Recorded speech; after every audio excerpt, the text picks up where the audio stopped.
आज के इस लेक्चर में आपका बहुत बहुत स्वागत है। आज हम ब्रिटिश जुडिशियल सिस्टम की चर्चा करेंगे। आप लोगों को जान के हैरानी होगी कि इंग्लैंड की न्याय व्यवस्था में सर्वोच्च न्यायालय के रूप में किसी भी न्यायालय का कोई अस्तित्व नहीं था। वहाँ पर जुडिशरी जो है वो संसद का ही एक पार्ट हुआ करती थी, या हम कह सकते हैं कि संसद का एक सदन जिसे आप लॉर्ड सभा के तौर पर जानते हैं, वही वहाँ की अंतिम अपीलीय न्यायालय के तौर पर काम करता था। और इंग्लैंड में एक लंबे टाइम से ये अनुभव किया जा रहा था कि वहाँ पर भी सुप्रीम कोर्ट जैसी संस्था होनी चाहिए। तो इसी प्रतीक्षा का नतीजा ये निकला कि 2005 में संसद ने न्यायपालिका के क्षेत्र में काफ़ी सुधार किए हैं, और इन्हीं सुधारों को संसद ने संवैधानिक सुधार अधिनियम के अंतर्गत रखा। इस सुधार अधिनियम के तहत वहाँ पर एक सर्वोच्च न्यायालय की स्थापना की गई है, जो कि 2009 से कार्यरत हो गया है। तो आइए आज हम ब्रिटिश जुडिशियल सिस्टम, खासकर वहाँ के जो सर्वोच्च न्यायालय है उसके बारे में जानते हैं। दोस्तों, जैसा कि आप जानते ही हैं कि जो ब्रिटिश संविधान है वो अनरिटन है, अलिखित है। वहाँ पर किसी प्रकार का न्यायालय के संबंध में कोई स्पेशल प्रोविजन देखने को नहीं मिलता। और हम ये भी बता चुके हैं कि जो लॉर्ड सदन है वही वहाँ पर जुडिशरी के तौर पर काम करता था, लेकिन अभी सुप्रीम कोर्ट जो है वो एस्टेब्लिश कर दिया गया है। इससे पहले कि हम आगे बढ़ें, आपको ब्रिटिश जुडिशियल सिस्टम की कुछ खास विशेषताएं बताना चाहेंगे। सबसे पहली विशेषता तो ये है कि वहाँ पर absence of single judicial system है, यानी एक तरीके की न्याय व्यवस्था प्रेजेंट नहीं है। यहाँ एक तरीके की न्याय व्यवस्था प्रेजेंट ना होने के कहने के पीछे क्या आधार है? तो दोस्तों, बेसिकली हम यहाँ कहना ये चाहते हैं कि आप सभी जानते हैं कि जो यूनाइटेड किंगडम है वो बेसिकली 4 एरियाज को मिला के बना है, जिसमें इंग्लैंड, वेल्स, स्कॉटलैंड और नॉर्थ आयरलैंड शामिल हैं। तो ये जो 4 रीजन्स हैं, इन चारों रीजन्स में अलग अलग तरीके की न्याय व्यवस्था फॉलो की जाती है। इसलिए हम कह सकते हैं कि वहाँ पे absence of single judicial system पाया जाता है। इसके अलावा जो ब्रिटेन है वहाँ पे इंडिपेंडेंस ऑफ जुडिशरी के बारे में बात करें तो हम जानते हैं कि पहले जो जुडिशरी थी वो लॉर्ड सभा के कुछ लॉर्ड्स, जो विधि लॉर्ड्स के तौर पे जाने जाते थे, वही जुडिशरी के तौर पे काम करते थे, यानी इंडिपेंडेंस नहीं थी। लेकिन फिलहाल अलग सुप्रीम कोर्ट स्थापित कर दिया गया है और उसकी स्वतंत्रता सुनिश्चित करने के प्रोविजंस भी किए गए हैं। यानी हम कह सकते हैं कि पहले वहाँ की न्यायपालिका स्वतंत्र नहीं थी, लेकिन अब वहाँ स्वतंत्र न्यायपालिका की स्थापना कर दी गई है। इसके अलावा वहाँ पे जुडिशियल रिव्यू जैसा कोई प्रोविजन देखने को नहीं मिलता। बेसिकली जुडिशियल रिव्यू या न्यायिक पुनर्निरीक्षण की जब आप डेफिनेशन देखते हैं तो आपको पता चलता है कि इसका अभिप्राय है ये देखना कि कोई कानून जो कि विधायिका द्वारा बनाए गए हैं, या कोई ऐसे कार्यकारी आदेश जिन्हें कार्यपालिका लागू करती है, कहीं वो संविधान के खिलाफ तो नहीं है। और क्योंकि ब्रिटेन में संविधान ही अलिखित प्रकृति का है, इस वजह से वहाँ जुडिशियल रिव्यू का प्रोविजन देखने को नहीं मिलता है। ना ये पहले था और ना ये सुप्रीम कोर्ट की स्थापना के बाद है। इसके अलावा दोस्तों, वहाँ पर प्रॉम्प्ट डिसीजन मेकिंग की जाती है, यानी त्वरित न्याय दिया जाता है। और जब तक कि किसी का अपराध जो है वो साबित ना हो जाए, व्यक्ति को इनोसेंट माना जाता है। यानी आप व्यक्ति को अपराधी नहीं कहते हैं जब तक कि उसके ऊपर अपराध सिद्ध ना हो जाए, और वो सारे विशेषाधिकार, वो सारी स्वतंत्रताएं जो है वो यूज़ करता रहता है, जो कि उस पहले से करता आ रहा था। इसके अलावा आप ब्रिटेन में एक और ख़ास चीज़ देखेंगे कि वहाँ पे विधि का शासन यानी रूल ऑफ लॉ है। रूल ऑफ लॉ का मतलब ये है कि ब्रिटेन में कानून का शासन होता है, किसी व्यक्ति विशेष का शासन नहीं होता है। कहने का मतलब क्या है कि सपोज करिए एक कानून है कि हत्या करने वाले को फांसी की सज़ा दी जाएगी, तो इस कानून ये जो कानून है, फिर चाहे वो हत्या कितने भी इन्फ्लुएंशियल पर्सनैलिटी या किसी भी उच्च पद पर बैठे व्यक्ति ने किया हो, या फिर किसी बिल्कुल आम आदमी ने किया हो, दोनों को समान सजा ही दी जाएगी, क्योंकि कानून ऐसा प्रोविज़न करता है। हाँ, अगर वहाँ पे कानून का शासन ना होकर के व्यक्ति का शासन होता तो क्या होता, तो व्यक्ति शायद बायसनेस दिखा सकता था, वो किसी को पसंद करता, किसी को नापसंद करता, और उसके आधार पे वो दंड की जो प्रवृत्ति है उसमें जो है कमी या बढ़ोतरी कर सकता था। लेकिन कानून के शासन में ऐसा नहीं होता, कानून की नज़रों में सभी समान होते हैं। इसके अलावा ब्रिटेन में ज्यूरी सिस्टम भी देखने को मिलता है। ज्यूरी सिस्टम का क्या अभिप्राय है? ये ब्रिटिश न्यायिक प्रणाली की एक अनोखी व्यवस्था है, जिसमें आप कह सकते हैं कि ज्यूरी बेसिकली कानूनविदों का एक समूह, एक ग्रुप होता है, जो कि मानवीय आधार पे अभियोग की या केस की सुनवाई करता है और न्यायाधीशों को निर्णय के लिए सलाह देता है, और ओपन हियरिंग ऑफ केसेस चलता है। इसके अलावा provision of free legal aid भी ब्रिटिश न्याय व्यवस्था की एक खास विशेषता है, और इसके अलावा वहाँ पर आपको दो तरीके के लॉयर्स देखने को मिलते हैं, और ये जो दो तरीके के लॉयर्स हैं उसमें एक होते हैं सोलिसिटर्स, जो कि न्यायालय की में जो कार्रवाई होनी है उसके लिए मुकदमे की तैयारी करते हैं, और दूसरे होते हैं बैरिस्टर्स, जो कि एक्चुअली आपकी न्यायपालिका में प्रस्तुत होकर आर्ग्यूमेंट देते हैं और केस की एक तरीके से कह सकते हैं जिरह करते हैं। तो ये थी ब्रिटिश न्याय व्यवस्था की कुछ विशेषताएं, जिसमें हमने देखा कि वहाँ पे सिंगल जुडिशियल सिस्टम नहीं पाया जाता, हर एरिया में न्याय करने की अलग व्यवस्था है। वहाँ पे इंडिपेंडेंस ऑफ जुडिशरी पहले नहीं था, लेकिन अभी हो गया है एस्टेब्लिश। इसके अलावा जुडिशियल रिव्यू जैसा कोई भी कॉन्सेप्ट देखने को नहीं मिलता है। व्यक्ति को तब तक अपराधी नहीं माना जाता जब तक कि अपराध उस पर सिद्ध नहीं हो जाता, और वहाँ पे कानून का शासन होता है, ज्यूरी सिस्टम को अपनाया जाता है, और दो तरीके के लॉयर्स जो हैं वो देखने को मिलते हैं। आइए आगे बढ़ते हैं और देखते हैं कि वहाँ पे अगर पूरी कंट्री की न्याय व्यवस्था को लिया जाए तो आपको, जैसे हम इंडिया में देखते हैं एक हायरार्की ऑफ कोर्ट, हमें पता है कि पहले डिस्ट्रिक्ट कोर्ट, सेशन कोर्ट्स होते हैं, उसके ऊपर हाई कोर्ट्स होते हैं, फिर सबसे ऊपर जाके सुप्रीम कोर्ट होते हैं। तो अगर हम इंग्लैंड की न्याय व्यवस्था की बात करें तो आप उनके यहाँ कैसी न्याय व्यवस्था है उसको इस चार्ट के माध्यम से, इस फ्लो चार्ट के माध्यम से जान सकते हैं। तो आप कह सकते हैं कि इसको बेसिकली दो पार्ट में बांटा गया है, एक सुपीरियर जजेस और एक इन्फीरियर जजेस। तो सुपीरियर जजेस में जो है वो high court, court of appeal, supreme court, इनके जजेस को सुपीरियर जजेस बुलाया जाता है। और इसके नीचे जो कोर्ट होते हैं, जिनको आप लोकल कोर्ट भी बुला सकते हैं, इसमें भी तीन तरीके के कोर्ट्स हैं, जैसे क्राउन कोर्ट्स, मैजिस्ट्रेट कोर्ट्स और कंट्री कोर्ट्स, और इनके जो जजेस हैं उन जजेस को इन्फीरियर जजेस बुलाया जाता है। और आइए आगे बढ़ते हैं और देखते हैं कि सिलेक्शन ऑफ जजेस कैसे होता है वहाँ पर। तो प्री कॉन्स्टिट्यूशनल रिफॉर्म एक्ट, अच्छा हमने जैसे बताया कि 2005 में वहाँ पे न्यायपालिका के संबंध में एक संवैधानिक सुधार कानून पास किया गया है।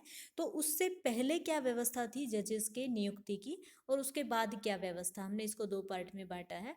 तो दोस्तों पहले बताते हैं कि 2005 से पहले क्या होता था। जो लॉर्ड चांसलर हैं वो जजेस की नियुक्ति करते थे, किस आधार पे, कि जो अभी फिलहाल जजेस के तौर पे लोग काम कर रहे हैं उनकी राय लेकर फिर वो नियुक्ति करते थे।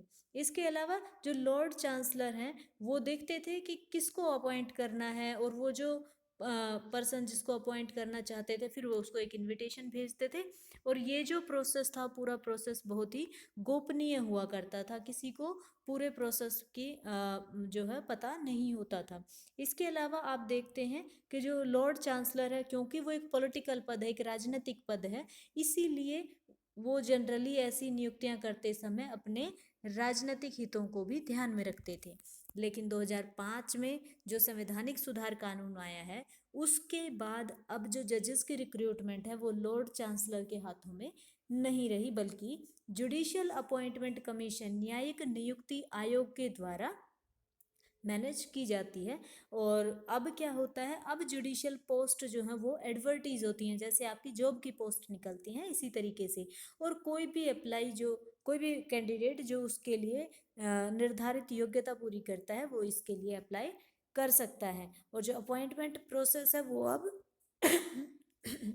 पॉलिटिकल इन्फ्लुएंस से एकदम सेपरेट हो चुका है।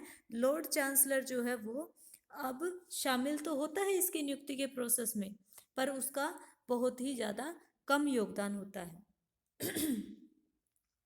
आइए आगे बढ़ते हैं और देखते हैं कि फिलहाल जो सुप्रीम कोर्ट वहाँ पे बनाया गया है, इस सुप्रीम कोर्ट का क्या कंपोजिशन है, कैसे इनकी अपॉइंटमेंट्स होती हैं, क्या जजेस की क्वालिफिकेशन है, कितने टाइम तक रहते हैं, तो इसके बारे में बात करते हैं। तो सबसे पहले आइए आपको बता दें कि जो अक्टूबर 2009 में वहाँ में सर्वोच्च न्यायालय ने काम करना शुरू कर दिया है। और इनकी कंपोजिशन की बात करें तो टोटल 12 जजेस इसमें शामिल हैं। 12 लॉ लॉर्ड्स भी होते थे, लेकिन 2020 में अंतिम लॉ लॉर्ड जो थे वो भी रिटायर हो चुके हैं। तो इसकी कुल सदस्य संख्या कितनी है? कुल सदस्य संख्या है 12 जजेस, जिसमें एक होते हैं चीफ जस्टिस और 11 अन्य जजेस होते हैं। इसके अलावा जो मुख्य न्यायाधीश है उसको 2 पदनाम दिए जाते हैं, 2 डेजिग्नेशंस दिए जाते हैं। पहला तो लॉर्ड चीफ जस्टिस का और दूसरा president of the court of England and Wales का।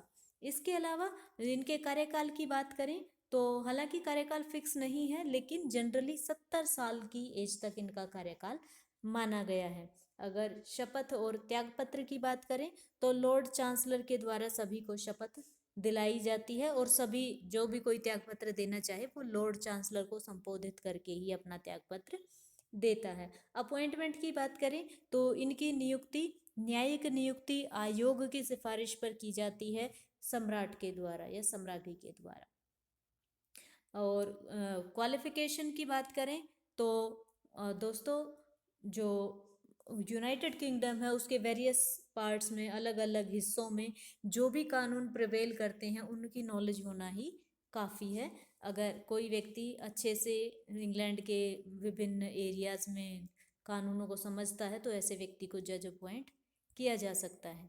इसके अलावा आप देखेंगे कि वहाँ पे एक्टिंग जजेस का भी प्रोविज़न है। एक्टिंग जजेस मतलब जब वहाँ पे जो फुल टाइम जजेस नहीं हैं जो उस पोस्ट पे कार्यरत हों, तो कुछ टाइम के लिए उस पोस्ट पर काम करने के लिए जो जो नियुक्तियाँ की जाती हैं उन्हें एक्टिंग जजेस के तौर पर जाना जाता है।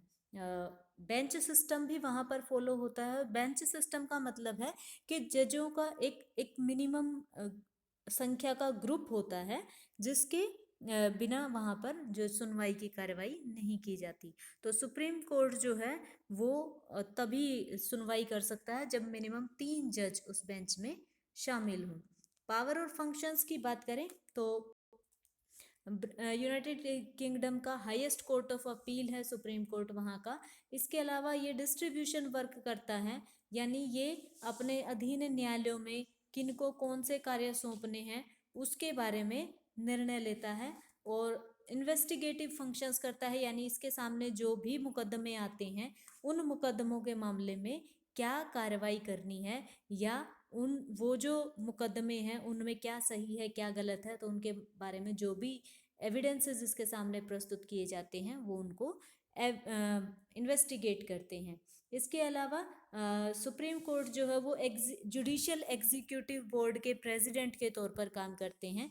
इनका सुपरवाइजरी फंक्शन भी है। सुपरवाइजरी फंक्शन का मतलब यहाँ पे ये है कि ये जो सुप्रीम कोर्ट है वो अपने अधीनस्थ न्यायालयों को, यानी जो हमने नीचे बताया आपको कि कुछ डिस्ट्रिक्ट कोर्ट्स, हाई कोर्ट्स वगैरह होते हैं, तो उन कोर्ट्स के सुपरविजन का काम भी करता है और उनको समय समय पर डायरेक्शन भी दे सकता है।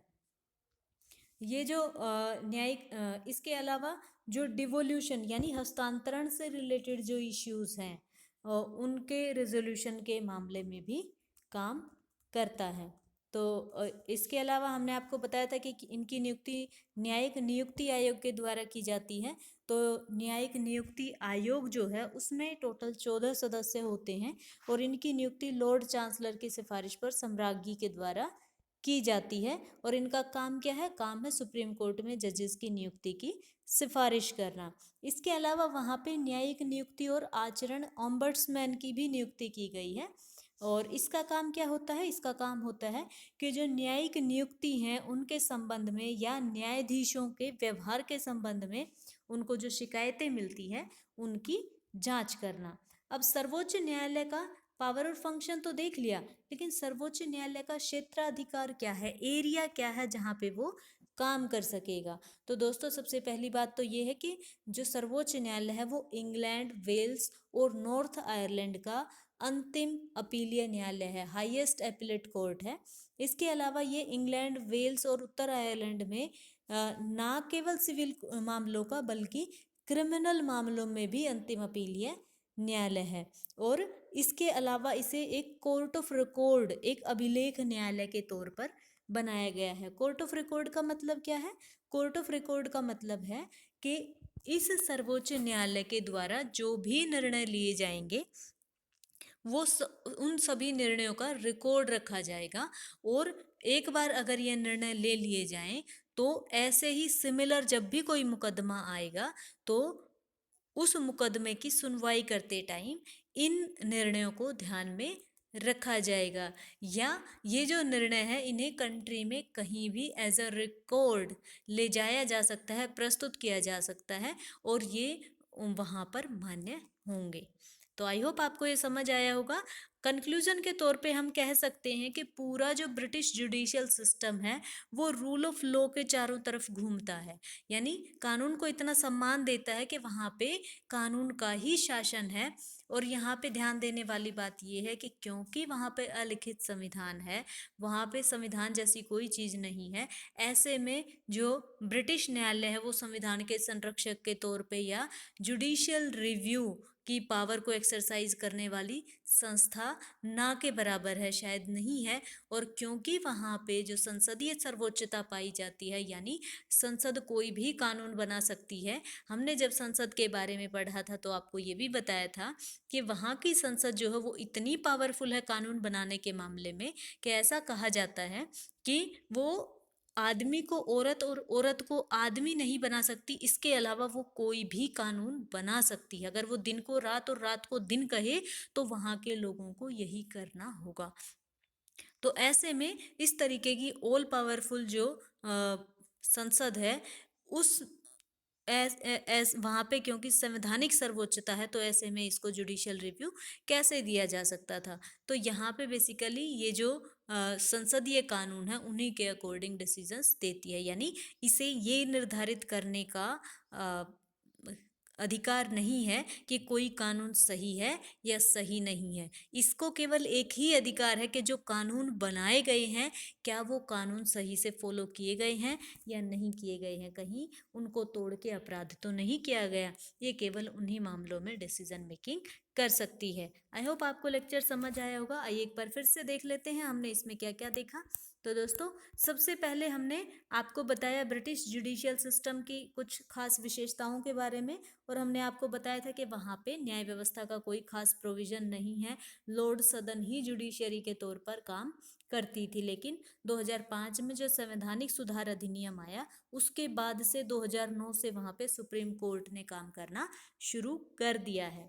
तो हम ये कह सकते हैं कि वहाँ पे जो सुप्रीम कोर्ट है अब वो संसद का हिस्सा नहीं रहा बल्कि उससे स्वतंत्र संस्था बन गई है। फिर हमने ब्रिटिश न्याय व्यवस्था की कुछ खास विशेषताओं को देखा।